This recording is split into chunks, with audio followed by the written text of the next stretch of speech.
Hey, my friends, we will be right back to the show. But I have a question for you. Are you struggling with the impact of childhood trauma? Well, know that you're not alone. I'm here to let you know that I'm starting a brand new weekly coaching group that includes a year of life coaching, accountability, support, habit and goal setting, and more. I'm starting a waitlist for the group right now, and I'm only taking a handful of people.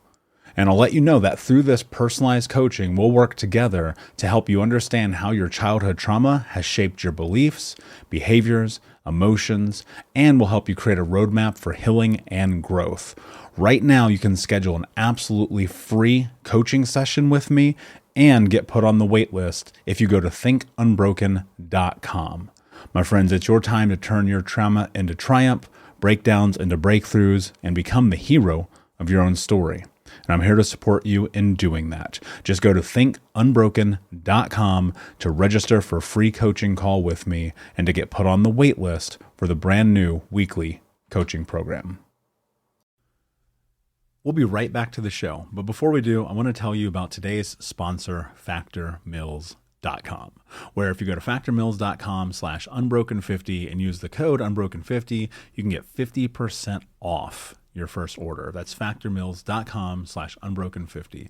If you're like me and you are a person who is busy trying to create a life, heal, work on their health, wealth, and relationships, and not to mention deal with the day-to-days of normal life, you do not have time to be going to the grocery store and trying to figure out what you're going to cook every single day of the week. In fact, one time I did the math and I realized I was spending over 15 hours a week at the grocery store and cooking. When I added Factor, I got to use that time for myself, for my family, for my friends, for my community, and for my business. And so if you're in the place where you need some more support in the kitchen, head to factormeals.com/unbroken50 and use the code unbroken50 to get 50% off. Hey, my friends, we will be right back to the show. But I have a question for you. Are you struggling with the impact of childhood trauma? Well, know that you're not alone. I'm here to let you know that I'm starting a brand new weekly coaching group that includes a year of life coaching, accountability, support, habit and goal setting, and more. I'm starting a waitlist for the group right now, and I'm only taking a handful of people. And I'll let you know that through this personalized coaching, we'll work together to help you understand how your childhood trauma has shaped your beliefs, behaviors, emotions, and will help you create a roadmap for healing and growth. Right now, you can schedule an absolutely free coaching session with me and get put on the wait list if you go to thinkunbroken.com.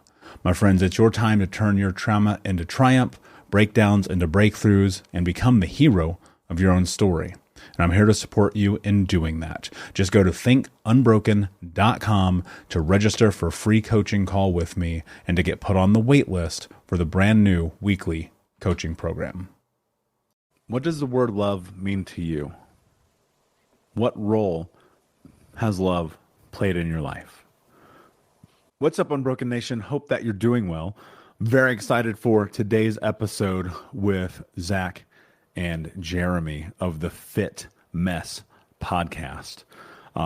This conversation between us is absolutely phenomenal and very emotional. So I'll preface this conversation with, I got choked up a couple of times about the beauty of growth that people can have when they're willing to step into this journey. And in this conversation, I asked questions about fatherhood, about being a man, about love, about things that I've never really asked on this show before. And it was so moving to hear their perspective. Two men with two very different backgrounds who are on a mission to kind of break down those walls of toxic masculinity. And so if you are a person who listens to this and you're like, I know a man in my life who needs to hear this today, please send them this, because this conversation is absolutely breathtaking. If not for time, I think this could have been a 3-hour conversation, which I know I'm going to have them back already. And so as you get into this conversation, I welcome you to step into it with some compassion for yourself today, probably first and foremost, and recognizing that just like us, you are trying to just figure this game called life out day in and day out. And, we make mistakes, we screw up, we fall down, but to find resiliency, to tough it out, to not negotiate with yourself, to give yourself grace, compassion, and love, like those are the cornerstones for what is next in your life. And again, I want to invite you to check out our Discord and join the Think Unbroken community. If you go to thinkunbroken.com/Discord, we do live coaching over there. It's a community app. It's a place where we come together. That's thinkunbroken.com/Discord. And you can check out Zach and Jeremy at the FitMess, MESS, fitmess.com. And without further ado, my friends, let's get into the show. Hey, what's up, Unbroken Nation? Welcome to the Think Unbroken podcast. I'm your host, Michael Unbroken, and this podcast is about helping trauma survivors let go of the past, overcome their fear, discover their identity, become the hero of their own story, and ultimately to be unbroken. Our goal in company is to bring on guests and experts in the fields of mental, physical, and psychological health to help you overcome the past, to take back your power. And in this podcast, we are unedited and unfiltered, and we're going to give it to you real so that you can start to create massive change in your life. If you're curious about learning more outside the podcast, you can get a free copy of my book, Think Unbroken, at book.thinkunbroken.com. That's book.thinkunbroken.com, where you can get a copy of my #1 best-selling book, Think Unbroken, Understanding and Overcoming Childhood Trauma. The most important thing that you can ever do, my friends, is show up for yourself, and that's where you are today. And I appreciate you. I have massive gratitude for you. And without further ado, let's get into the show. We'll be right back to the show, but before we do, I want to take a moment and tell you about my new book, Unbroken Man, a man's guide to being the hero of their own story. I sat down a few months ago and realized that there are so many men in the world that need guidance, that need support, that need to learn about trauma, removing themselves from toxic masculinity, breaking down the barriers to vulnerability, getting unstuck, and ultimately learning the tools to become the hero of their own story. Unbroken Man is available for pre-order right now if you go to men.thinkunbroken.com, where you'll also get access to over $1,000 in bonuses, including the 6-week in-depth trauma healing coaching app, which you'll get instant access to. I created Unbroken Man to be accessible to everyone around the world, but it is written for men from the guise of a man, and I hope that you will find it to be a practical tool on your healing journey in the same way that thousands of men around the world have. So check out men.thinkunbroken.com to pre-order, and until next time, be unbroken.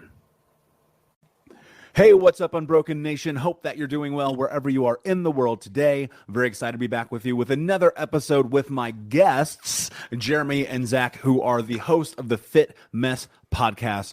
Jeremy and Zach, my friends, what is up? How are you today? Oh, it's so excited to be here, man. Thank you so much for the opportunity. It really means a lot. Yeah, definitely. Thank you. We appreciate it. We're doing really well. How are you doing today? Yeah, phenomenal. Dragging a little bit. 6 planes in 8 days will do that. But we show up anyway. I do not negotiate with my goals. So that said, guys, super excited to be here with you. I had the distinct privilege of being a guest on your show, probably the best interview I've ever been on, and I appreciate that greatly. So hopefully that'll be reciprocated here. For those who do not know you, tell us a little bit about your backstories and how you got to where you are today. When it comes to my wellness journey, it really started with an injury, right? It was the dumbest injury you've ever heard of. I got out of bed and rolled over on my knee and couldn't get up. And it was just the dumbest thing. And started going to the doctor, trying to figure out how am I going to walk on this thing? What happened? I don't know. Physical therapist after physical therapist, specialist, and everybody's like, I don't know. But eventually I met up with the right physical therapist, and she was asking about my family history and did my parents have issues with their knees? And, my mom did. My mom had knee replacements. And the physical therapist said, if you want to end up like your mom, keep doing what you're doing. That's fine. That you'll just go down the same path. But if you want to change your life, if you want to not do that, you need to get on a bike and just start pedaling. And it's gonna reform your knees in a way that's going to keep them healthier longer. And so I immediately thought, well, fuck, I'm not a 6-year-old boy. How am I going to do that? That sounds ridiculous. And I went and complained to my brother, because that's what I did with everything in my life. Oh, this is going to be hard. What do I do? And he changed my life. He literally just said, man, you just got to decide you're that weird guy that gets on his bike and bikes to work every day. You just got to do it. You just have to decide you're that guy now. And it was like he literally handed me a hat that I put on and went, oh, I can wear that hat. I'm used to being the weird guy. Now I'm just adding a bike. No big deal. Literally within a week, I got on Craigslist. I bought a bike and started biking 9 miles to work every day. And the weirdest thing happened in that journey, because I would be on that bike, and for that 45 minutes every day, I had no choice but to focus on that moment and staying alive in that moment. Because if I start thinking about the future or the stupid shit I said when I was 12 or whatever stuff normally rolls around in my head, I'm going to get hit by a car and I'm a dead man. So in that in that moment, I found peace, just focusing on be here now, just survive this and worry about the other stuff later. And I just fell in love with it. So I went to my wife one day and I said, how do I do more of this? How do I bring more of that presence into my life? And she said, find a therapist. Fuck, I don't know. So I did. I found a therapist right down the street from me, and he completely changed my life. He introduced me to meditation and just started explaining how through meditation and through being in the moment, you take all that chaos. It's that swirling glass of muddy water. And instead of shaking it around and hoping that one day you'll see through it, you just set it down and let it all calm. And then suddenly the clarity is there. And I just ate it up. I just could not get enough of this stuff. I started meditating. I read every book on meditation. I watched all the documentaries. And just everything I've done since then has been about trying to become more present and be more aware of the moment and what I'm doing in the moment, and how those moments add up to the man and the life that I want to be. It's powerful. Thank you. Zach. Yeah. So my story really started the day I was born with a really negligent mother. I was taken away from my mother by CPS when I was 6 because I got caught stealing food from the store because there was no food in the house, and I was 6 years old, and she would leave for 4 or 5 days at a time. And that was my early childhood, which I thought was pretty normal. I thought that's how all kids grew up. That was the thing. So that really set me off early on with a lot of anxiety issues, emotional eating, and just all kinds of things, and led to the point where by the time I was 22, I was 300 pounds. I ate at McDonald's every day. My best friend was a manager at a McDonald's, so I got free food. So that was super easy and convenient and loved it. But that stuff is terrible every day. I drank a 2-liter of Mountain Dew every single day. Smoked 2 packs of cigarettes a day. I wasn't a big drinker, but when I did drink, I would go really, really hard, and it would hurt me for weeks. And I got my first job out of college, and, I smoked cigarettes, and it was so interesting. I was so unhealthy. I couldn't even, go up a flight of stairs without, being winded, but I got my first job, and I got it by wearing a nicotine patch to go to the interview, so I didn't smell like smoke. And my very first day at the job, my boss looked at me and said, "You smoke cigarettes. I would have never hired you if I had known that you smoked." I was like, oh. So for me, that was like a moment for me of my professional career is going to suffer because of these things. So I quit. And it's easy to say that was probably one of the hardest things I ever did in my entire life. And then interestingly enough, the next week, work also announced that they were going to do a 5K in the summer, and they were going to let everyone leave early for the day. And I was like, oh, I get to leave work early if I go run a 5K? Oh, that's fantastic. I can do this. So I signed up for it, and then I went to a track. I got a quarter of the way around the track, and I fell over. And I wasn't running fast. I was maybe walking fast. Just terrible, terrible shape. Fast forward a year, I did the race. I did pretty well. Fast forward a year, and I was getting, Christmas presents from my family with running gear because I was just running all the time, and I was losing a ton of weight. That was 20 years ago. And, since then I've gone and done little change after little change after little change after little change. And the weight has melted off, and all of my mental issues that I had with anxiety and depression that, built up over the years, they've reduced. I still struggle with them, and I still work on them, but I've learned all these tools and techniques to keep myself healthy, both physically, mentally, and emotionally. So my story is long, but now at the age of 42 years old, I feel okay now. And I think I fixed most of the stuff, but I got a little ways to go. Yeah, and who doesn't? I look at my life. I mean, you talk about a parallel. Unbroken Nation knows my story. 25 years old, 350 pounds, smoking 2 packs a day, drinking myself to sleep, working some bullshit corporate job I hated. Look, I get it. And I think that's first off, congratulations to both of you for being willing to ultimately do that thing that we have to do and be the hero of our own story. I think so frequently that the entirety of this show, why I do this, why I commit, why I write the books, why all of this exists is, because somewhere along this line, I'm going to assume both of you needed help. And what I want to talk about, where I kind of want to start this conversation is both, A, how did you come together? And then B, what is, as men, especially in this context, and of course, obviously we have a ton of female listeners, but as men, especially in this conversation, what has it been like asking for help in your life? Well, so Jeremy and I met through our wives, who formed a bond. We both have daughters who are, I think, within 4 months of each other, and our wives met through a running club, and they scheduled a breakfast, and Jeremy and I both showed up, and it was that classic moment where I was like, "Hey," and he was like, "Hey," and we were both kind of like standoffish, and we didn't really know what to say, and that was the first time we met. And like since then, like over the years, like we really, I was really helping myself and fixing myself from a mental and physical standpoint, and I started sharing some of that journey with Jeremy and started opening up about the vulnerability that I was putting forth on myself and fixing myself. And that's really how we connected. And since we started talking about things and just being vulnerable with each other, we just said one day, this really needs to be out there. Like other guys need to be having these conversations. And that's how our show started. And Jeremy, maybe you want to put a little more color on that. Yeah, I mean, Zach was a couple of steps ahead of me on this journey. He had lost a ton of weight, and I was in the middle of trying to lose a ton of weight.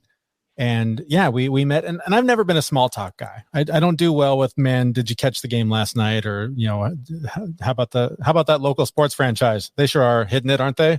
It's just not my thing. So I always sort of gravitate to people that are willing to go a little deeper and be a little bit more raw and vulnerable.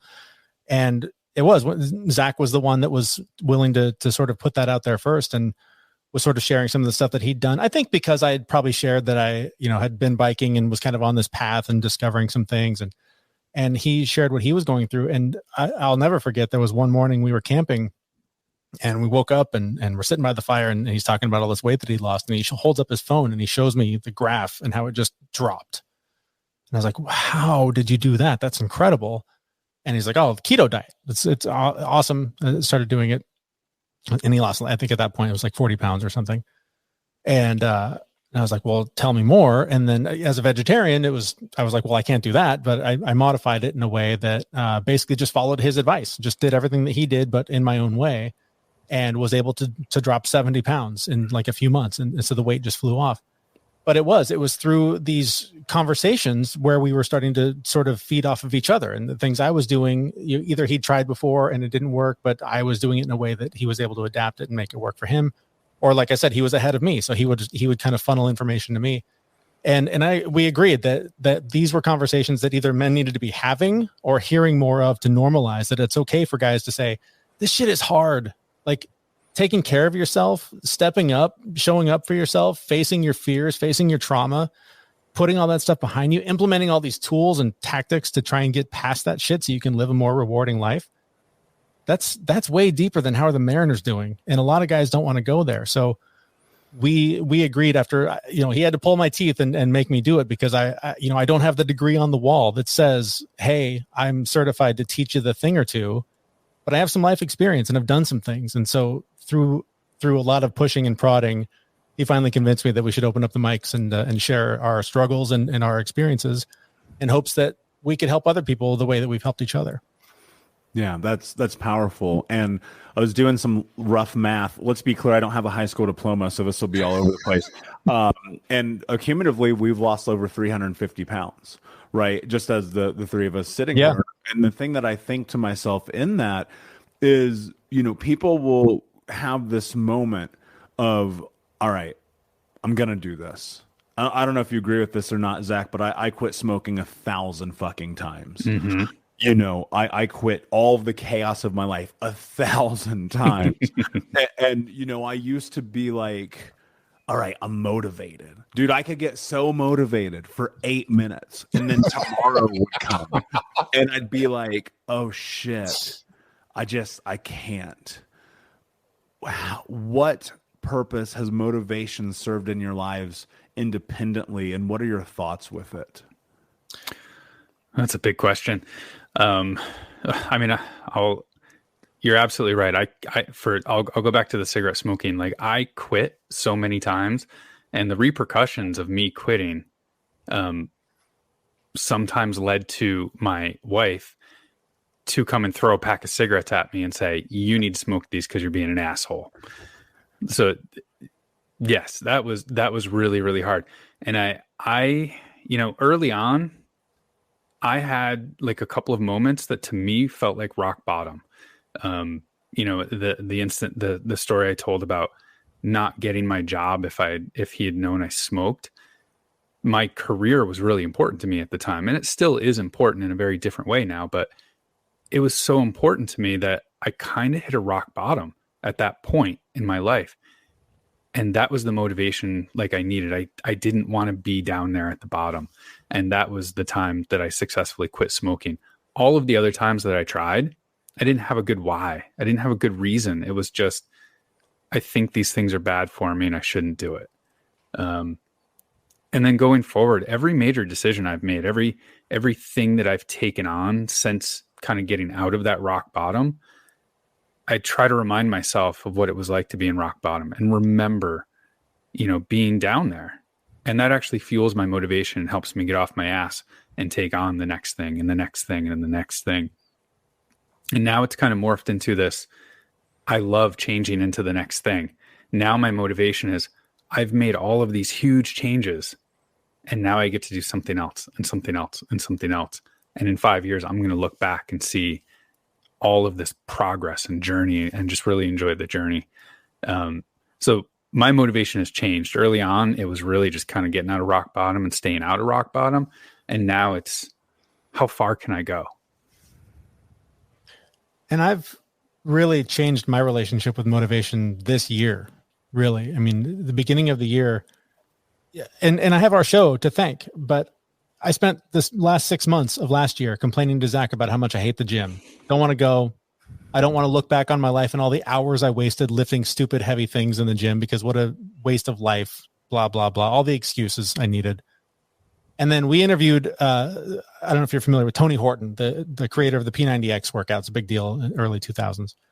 And knowing I was going to interview him, I was like, well, I better go do a stupid workout because, I need to know something about this guy. I got to do my homework, right? So I started doing his workout for like a few days before we started talking to him. And all of a sudden it was like, I'm craving this. Like, I want to go back. This, I feel good. I realized later the problem I had with the gym was walking into a room where I had no idea what to do. I had no plan. I had no idea what I was supposed to do there other than lift heavy things. But then I would just spin out on, am I being efficient? Is this the right thing? Is this even what I need to be doing right now? Am I going to hurt myself? And when I could just turn on his video and go, oh, do what the funny little man on the screen tells me to do. Well, I'm in, I can do that. I can zone out all day long. So then I realized I keep waiting for motivation. I keep waiting for it to show up on my door and escort me to the gym and do all the heavy lifting for me. And I figured out it's not coming. Nobody's riding in on a white horse to save my ass. It's all up to me. So I've given up on motivation. I don't think I will ever be motivated to do anything ever again. I just have to be my own parent and say, yeah, go do it. It's hard. It sucks. Cleaning your room sucks. Going to work sucks. Paying bills, paying the rent. It all sucks. Nobody likes to do that stuff. Somehow you get out your checkbook and you do it every month. Somehow you get in the car and you go to work every day. You're not motivated. It's not fun. It doesn't feel good, but you have to do it. So just do it. It's the exact same thing with the gym. It's the exact same thing in the kitchen. It's the exact same thing as being a good dad. Just show up. The rest, the motivation becomes the habit, right? Like once you're doing the things, it's just the thing that you do every day. That's the motivation. That's how you make it. You get blood on your hands by working hard. And then suddenly the motivation is just that it's just the habit. It's just the thing. It's part of who you are and what you do every day. Yeah, I agree with both of you. And I found that in my life, motivation has moved out of any realm of possibility. I know this sounds weird. I think you'll understand this, but I just don't get motivated anymore. It just doesn't work. And people are like, well, you do 365 episodes of a podcast and you're writing a couple of books this year and you're speaking on all these stages. I go, I don't negotiate with myself. It's just like not even fucking an option. And that came because I realized like I had so many rock bottoms in this journey. I was looking at my life and being like, if all the things I've done have got me to here, then maybe the things that I do differently can get me to where I want to go. And on the hard days, I just did an episode earlier this week called The Hard Days. And it was like exactly this. You just have to get up and do it anyway. And I think we live in a delicate space, both being in personal development and mental health, because people will often say, well, just sit on the couch and relax and, take it easy and take a fucking bubble bath. And I'm like, the truth about it is sometimes you need that shit, like 100%. Yeah. But the thing I always challenge people is to ask this question: are you taking it easy on yourself, or are you taking care of yourself? Because I assure you 9 times out of 10, you just are taking it easy because the pain of the moment is so incredibly intense that you can't dare step through that and over that threshold because it feels like it's insurmountable. When 99.9% of the fucking time, it's actually the very thing that you need to do to make your life better or different. And I have trouble defining better, but different. Can you become that person based on who you want to be by being willing to sacrifice? And that means these immediate pleasures. Like, dude, I had, Zach, you'll understand this, I think, very well. There used to be a McDonald's in the parking lot of the gym. And for greatest, they're going to sue me one day, I swear to God. It's the greatest location in the history of McDonald's. And for years, I would drive up there, I'd sit in my car, I'd smoke a cigarette. And I'd be like, all right, let me just smoke this cigarette and I'll go in the gym. And I'd walk into the McDonald's, and then I'd walk across the street to the bar, and I'd get in my car and smoke another cigarette and be like, tomorrow. Mm-hmm. And the thing is, there's only so many tomorrows. And eventually you're going to run out. And when you do, the thing that's going to happen is you're going to die with regret because you will have a life unlived. And I believe inherently that the only way that I've been able to get to the place that I am now is I had to step into just this massive sense of vulnerability with myself. And I'm wondering if that held true for your guys' journey as well. Oh, yeah. Yeah. I think it's for me, since we started doing the show, it's the cornerstone of what has kept me going. There's so many times when I'm thinking about just doing an episode of our show. And if I show up and turn on a microphone and talk about stuff that I haven't done, haven't tried, I haven't shown up in a way that is going to motivate someone else to follow my example, then why am I bothering? So, and it's because I'm able to be vulnerable with Zach, and I'm able to be vulnerable with our audience and our community and share with them, because we hear from them how much, our struggle makes theirs less lonely. It makes theirs less painful because they know someone else is going through it or is leading them through what they're going through. And you don't get that by taking it easy and sitting in a bubble bath and recording from there. Like you got to do the work. You got to lift the heavy things and face the fears. And if you can then share how much pain that creates and you can get through it, especially with the help of somebody by your side, it's just so much more rewarding. It makes this whole experience so much more rewarding. But sitting up with your feet on the ottoman and watching, the 47th episode of whatever's on Netflix, you're not going to remember that. You're going to remember the hard stuff. You're going to look back on your life and you're going to remember there was a huge hill and I got over it and it made me better because all that taking it easy on yourself stuff, that, like you said, there's a place for it, but that's not living your life. Yeah. And to add to that, when I got vulnerable, the people who could help me showed up. So we talk a lot about, you don't have to do this alone. You need a coach, you need a teacher. Like if you're working out, find somebody who can help you do it without hurting yourself. When I started opening up to people and getting vulnerable, the people who could help me along my journey showed up, and they were there and they were willing to help me because I was vulnerable. And in my head, like I really just had this feeling or sense that if I told people how I was really feeling, that I was scared of something or, just emotional about something, that I was going to get laughed at or picked on or something like that. And it was the complete opposite. The people I needed to be around me showed up, lifted me up. And now I'm just like so jazzed by finding those people all over the place. And, it's kind of funny because like I find people that I have good energy with, and then I get excited about telling them what I'm struggling about. I don't bitch to them, but I do tell them I'm struggling with things, and then they give me tips. Yeah, well, and you can't do this alone, and that's probably the greatest misnomer in masculinity. Well, really humanity is like, we have this weird idea like you have to do it on your own. And I'm always like, nobody great has ever done anything by themselves. You can't name them. And as fucked up as it sounds, like even the worst people who have ever done the worst things, they had a team of other shitty people helping them.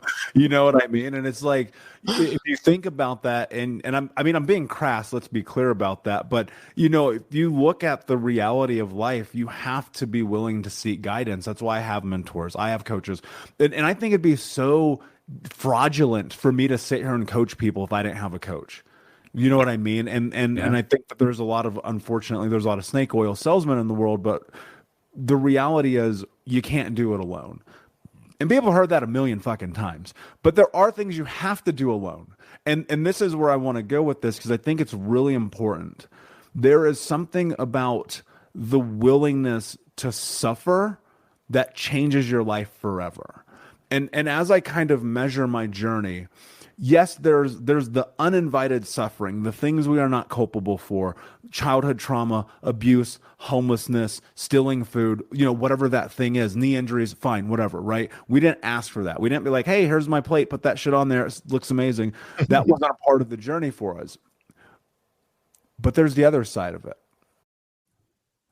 We'll be right back, but I wanted to take a quick moment to tell you about the Think Unbroken 6-week trauma healing coaching program. If you go to coaching.thinkunbroken.com, that's coaching.thinkunbroken.com, you can sign up for the 6-week daily Think Unbroken trauma healing coaching program. In this program, we're going to go over the 6 principles of healing trauma, adaptation, understanding the impacts of trauma, how to become the hero of your own story, what to do next, and ultimately what it means to be unbroken. For more information about this 6-week coaching program, which you can download as an app on your phone and take with you everywhere, no matter where you are in the world, it's interactive. It's built about giving you practical tools that you can use in real time. And if you're ready for what's next in your life, go to coaching.thinkunbroken.com. Again, that's coaching.thinkunbroken.com. Now let's get back to the show. And this is my belief, the side that in which you introduce suffering, not necessarily physical, but just the emotional element of doing the thing that changes your life forever. Am I totally off base, or do you guys completely relate to this? I mean, I'm sure your audience is well aware of cold therapy. I'm sure you've talked about it before, but it's the perfect example, I think, of what you're talking about. It's willingly subjecting your body to ridiculously cold temperatures because it helps you. And this is one of my absolute favorite things to do, especially I've battled depression my entire life. One of my favorite things to do when I am depressed to reset my system is to go drop my ass in the lake down the street, no matter how much snow is on the ground. And I sit in there for 2, 3, 4 minutes, longer if I can take it, because it resets my body. And by putting myself in that pain, by putting myself in that discomfort, I'm doing a hard thing. I'm overcoming it. I'm overcoming the pain and the fear and all the things that come up. And it is this 60 seconds of chaos when you're in that water. Your brain just freaks out. It's everything about nature is telling you, get the hell out of here. You're going to die. But for me, I one day I'm going to set a stopwatch. I swear to God, but 60 seconds in, my entire body, there's just this wave of calm that washes over me. And I feel like I could be in a bathtub right now. I'm so comfortable. This is great. I'm calm. I'm at peace. And it's not until like my hands and my feet are literally just screaming in pain that I'm like, okay, I should probably get out now. That's probably enough. But it's such an analogy for all of this stuff for me, is the more that you subject yourself in a safe way to the pain and the challenges and show over and over again that you can overcome them, they start to pile up and be the evidence that you point to, instead of the voice in your head that you've had since you were 6 that tells you what a piece of shit you are and you don't deserve love and you don't deserve to be seen. Now you look back at this pile of evidence of all the hard things you've done and how much you loved yourself and showed up for yourself. Then you can take on the next challenge. When the next real thing comes, when the next injury comes, when the next illness comes, the death in the family, like whatever the pain is, the more you practice that pain, the more prepared you are when the stuff comes that you're not prepared for. So I just think, to me, that's the best analogy I can give for training for the pain and getting through it in a way that's helpful. Yeah. You're talking about resiliency. And that's, I remember a point in my life where I look back at my life and I would always think, why me? Why did my life suck so bad? Why did I have to go through all of that shit? It's not fair. And to be clear, I thought my life was normal until somebody explained it wasn't. And I was like, oh, no one else goes through that? Huh, that's funny. And then I was like, looking forward though, I was like, wait a minute. If I can survive that, if I can get through that and I'm not dead, I'm not in jail, I've got a decent job, and I survived all that, just imagine what I can do compared to the next person if I tackle something really hard that's going to further me down the road and just make me a better person. My life prepared me for all of the challenges that I'm facing now to be a better person, be a better dad, just generally be better. And it's resiliency. And I didn't realize it until I made that shift of woe is me to I'm going to go tackle whatever the fuck I want. One of the things I think about is that life, unfortunately for many of us, sets us up for failure. We get no choice in the family we're born into, the neighborhood, the finances, the ethnicity, the sex, the gender, nothing. Like you just one day you're like, oh shit, wait, you become conscious and aware, right? It's like AI turning on. One day you're like 7 and you're like, whoa, what the fuck's going on here? And because of that and not being set up, and especially if you come from a traumatic background, looking and witnessing what I believe to be true is that we learn through the experiences that we have. And one of the biggest aspects of healing and becoming the person you are is unlearning what you learned and effectively ingraining and embedding new software into yourself through being surrounded by different people, different ideas, coaching, seminars, books, podcasts, music, whatever, right?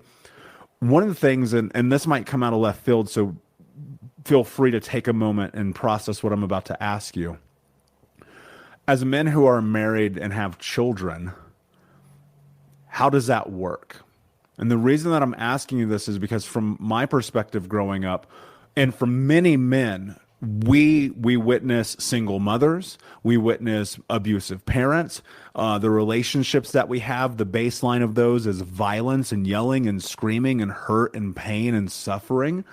And so as you go on this journey, and I look at you too and I go, these guys are ending that generational trauma thing, right? How the hell do you actually do that? Like, how do you have intimacy? How do you have fatherhood? How do you have love, compassion, joy, hope? All of those aspects of the things that we weren't taught that we so desperately need as men. For me, you're right. I might need a second, but I know for me, it has been the childhood that I had and the parents that I had. I don't blame them for it. They really took what they had learned from their parents and did the same thing with me. And I just feel like we're living in a different time.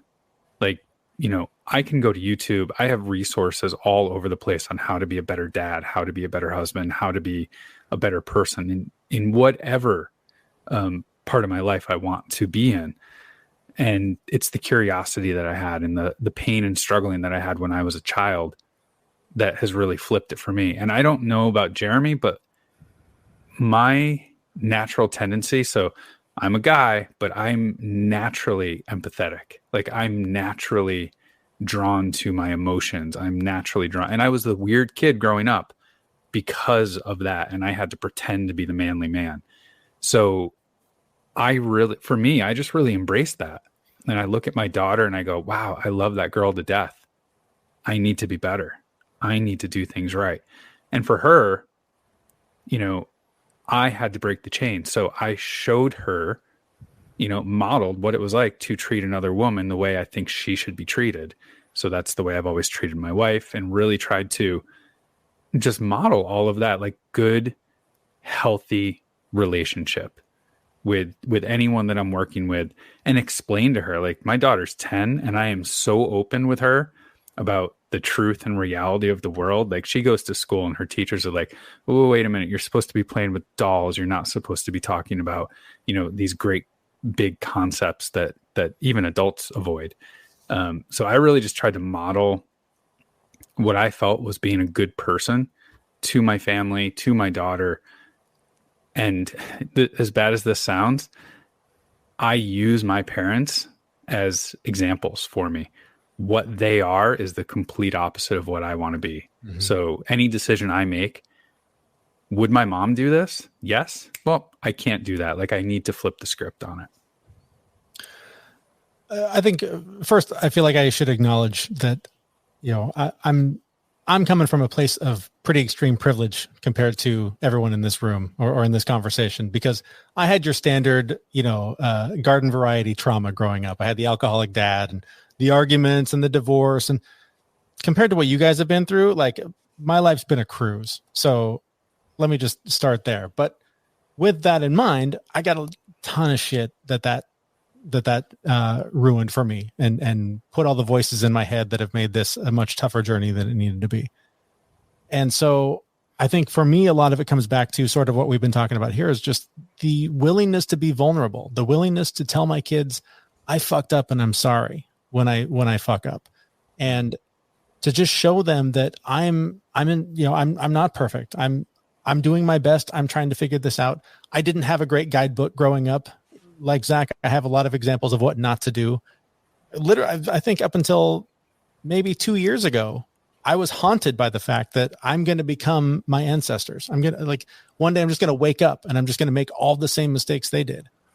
And I know now that that's not going to happen. Some of that came when I decided to stop drinking. I mean, I was not an alcoholic by any means. It was, I used alcohol to manage my emotions and to manage the fear and the pain.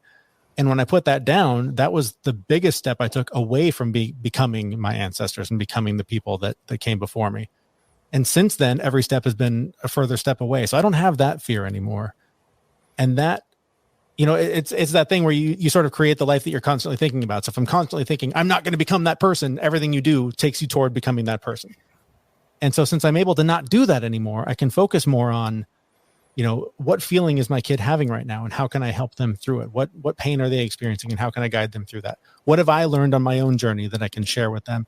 And so much of it is just, and I suck at it. I'm going to be honest with you. I try really hard. And there are days when I'm not good at it. And I regret those days. And I end every one of those days with, guys, sorry, I should have done better today. I wasn't the dad you needed today. And I'm sorry. I never heard that growing up. That's not something that previous generations, you did not show that you didn't have it all figured out and that that was not part of the deal. So for me, a lot of it just comes back to just the same thing I'm trying to do with everybody else. Just share who I am, share that I'm a learning and flawed person like everyone else, and that I'm doing my best to teach them how to do better than me. My dad always said, that his dad beat him. And since he never hit us, that he raised the bar. Well, he did. Not very high, but he did. So now I'm trying to do what I can to lift it as high as I can.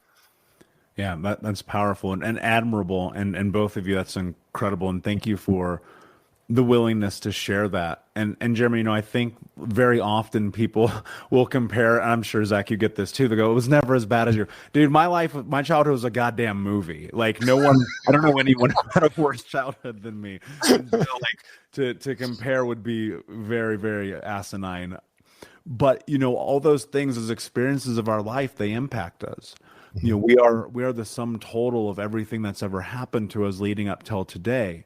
And to dismiss any of that, I think is to the error of possibility, because I think that even though those things suck, we have to be able to look at them, whatever they may be, no matter how big or how little, and recognize the truth of the impact of all of the experiences of our life shaping who we are today. And as I get deeper into this entire journey, I sit here and I have these conversations with incredible people like you, and I more and more reinforces this idea that we are simply having this human experience. Yeah. None of us really know what we're doing. We try our best based on what we think that thing is supposed to be towards the life we think we want to create. And I have come to find more often than not, it's not until you're actually in the moment of the thing that you thought you wanted that you can actually decipher whether or not it's the thing you wanted or not. Mm-hmm. And that's what's so fascinating about this journey. It's iteration. You're literally just trying again and again and again. And so huge applause for both of you for continuing to just try again. You both use a word that I want to ask you a question about that I think is really important, especially as guys having this conversation. You both use the word love. Talk to me about the role that love has played in your lives. Wow. How much time do we have? Let's see. No, I joking aside, I grew up absolutely hating myself, and well into my 20s, just absolutely thought I was a miserable person. Everyone told me I was a miserable person, that I was, worthless, and I had no self-respect. I had no self-love. And you can't love other things if you're not loving yourself. You just don't have the capacity, in my mind. And took a lot of time. It didn't happen overnight, but I've turned it around, and I do love myself. And Jeremy and I have talked about it so many times. Regardless of what your goals are, wherever you want to go, whatever you want to get better, just sitting with yourself and acknowledging that you're okay right where you are. Might not be perfect, but you're okay, and just accept it and love it unconditionally. It sets you free, and it allows you to move beyond that and achieve the goals and the things that you want to do. And I just don't feel like I would be able to love my daughter or love my family or love my friends the way that I love them, to the point of tears. I feel love. And I understand why people cry sometimes when they love so hard. Back when I hated myself, I just didn't understand it. I didn't get loving someone else until I could figure it out for myself and be okay with who I was and love myself. And I got to say, just love yourself. Be okay with who you are. Things will get better, and accept that. And I think Jeremy will echo, it all starts with being okay with who you are and accepting who you are. Yes. I'll also say that I have moments when I accept myself where I am and who I am more than others. I do think loving myself is still a work in progress. I don't know that I can say that I'm there.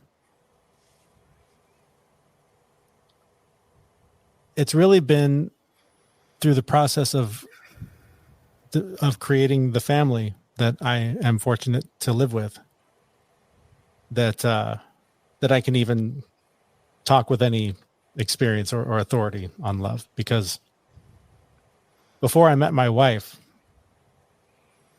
I didn't know what it was. I didn't know what a relationship was supposed to be like.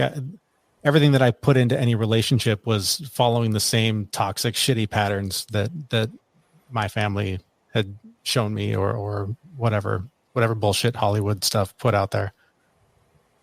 But it wasn't until I found the calm and the peace in the love that I have for my wife that I started to get what it is. It's not this frantic, jealous, where is she now, thinking about her every minute, who's she with, what's she doing, oh my God, like, how do I control this so that I don't have to have this fear? It's this trust and just knowing that that person is there and cares about me and loves me. And even though I don't know that I can say I love myself yet, I know she does. And sometimes I need that to get through whatever the hard moment is when I'm particularly not loving myself. Just knowing that someone else does is enough. Fast forward to when I had now 2 kids. You want to know what love is? Meet your kids. When you have kids that look at you and the way my kids do, I mean, I don't deserve them. I don't. Those kids are better kids than I ever thought someone like me could have. And so when they on their own just spontaneously say I love you, shatters me. Like I'll tell them and they'll say I love you too, because it's the thing, it's the pattern you follow, it's what you do. But when my 6-year-old out of nowhere just says, Daddy, I love you, floored. It just rocks me. So that's what love is to me. It's the thing that you strive for to give to yourself. And when you can't, you have to lean on it being given by those around you that do. And you have to know that it's real. You can't listen to the voice that says, oh, well, they just love you because of the mask that you put on, because of who you show them who you are. They know who you are. So trust that. Trust when someone tells you they love you, because they do. Unless they're just a fucking horrible person that's trying to manipulate you, I guess. But the people close to you, when they use that kind of language, you got to listen. Man, that's so powerful. And I resonate with that so much, because I look at that being the reason I asked that question is because I look at that as my journey being the biggest struggle. Like, all the other things had always been like, quitting smoking was easier than being loved. Losing 150 pounds was easier than being loved. Building businesses was easier than being loved. And then you sit here and you go, man, but none of that shit actually matters as much as the moment when you sit with it and you accept that someone else cares about you. And I think that's one of the hardest, actually, I'm going to go ahead and just say it. It's probably the hardest thing that you will do in this journey of healing. I just don't know anything more difficult. So I have massive appreciation for both of you being willing to go in there with that left field question. Before I ask you my last question, can you tell everyone where they can find you? Yeah, everything you need to know about us, you'll find at our website. It's thefitmess.com. It's FitMess with an M. So thefitmess.com. Brilliant. And of course, we'll put the links in the show notes for all the Unbroken Nation to find. Gentlemen, this has been an absolutely phenomenal conversation. Before I ask you this, I just want to say again, thank you for being here. And I think that when we come together as men, especially in this kind of vulnerable context, we can create massive change in the world. So I have a great amount of admiration and appreciation. My last question for you, my friends, is what does it mean to you to be unbroken? To me, it's beginning this journey. The minute you start, you're getting out the glue and you're fixing all the cracks. You're fixing all the stuff that you thought was broken about you. And accepting, man, it's hard, but accepting that you're not broken, that you are where you need to be, wherever you are on the journey. To be unbroken is to recognize that you're not broken and that you're willing to put in the hard work and face the fear and face the trauma and face all the stuff and just start taking it one step at a time to get to a place where hopefully one day you accept yourself all day long and eventually can honestly say you love yourself. Yeah. And I'll add a little bit. With my past, I said it earlier, I had every opportunity to be dead or to be in prison for the rest of my life. And I was walking that line. And it was bad. It was just really bad. And for me, you're never, unless you are truly gone, you're never so broken that you can't put yourself back together. You can always make a choice to fix it and get better. Again, like I should have been dead or in jail on so many occasions, and I chose a different way. So for me, that's unbroken. Beautifully said, my friends. Thank you so much for being here. Unbroken Nation, thank you so much for listening. Please like, subscribe, comment, share, tell a friend. And until next time, my friends, be unbroken. I'll see ya. Unbroken Nation, hope that you just got a tremendous amount of value from today's episode. I want to know what you think. Please do me a favor and review, rate, and share the episode with 3 friends on social media today. It would mean the world if you did, because ultimately at the end of the day, creating community and connection is how we heal generational trauma in the world. And I need your help to do that, Unbroken Nation. So if you're on iTunes or Spotify or wherever you are, please like, comment, share, review. I want to know not only what you like about the show, but how I can make the show better, how I can make this further about helping you on your healing journey. So do me a favor. And when you do, shoot me a screenshot of you making the review to my DM at Michael Unbroken on Instagram so that I can have a conversation with you, say hi, and more importantly, so I can share it with the Unbroken Nation. Thank you so much, my friend. Hey, my friends, we will be right back to the show. But I have a question for you. Are you struggling with the impact of childhood trauma? Well, know that you're not alone. I'm here to let you know that I'm starting a brand new weekly coaching group that includes a year of live coaching, accountability, support, habit and goal setting, and more. I'm starting a waitlist for the group right now, and I'm only taking a handful of people. And I'll let you know that through this personalized coaching, we'll work together to help you understand how your childhood trauma has shaped your beliefs, behaviors, emotions, and will help you create a roadmap for healing and growth. Right now, you can schedule an absolutely free coaching session with me and get put on the wait list if you go to thinkunbroken.com. My friends, it's your time to turn your trauma into triumph, breakdowns into breakthroughs, and become the hero of your own story. And I'm here to support you in doing that. Just go to thinkunbroken.com to register for a free coaching call with me and to get put on the wait list for the brand new weekly coaching program.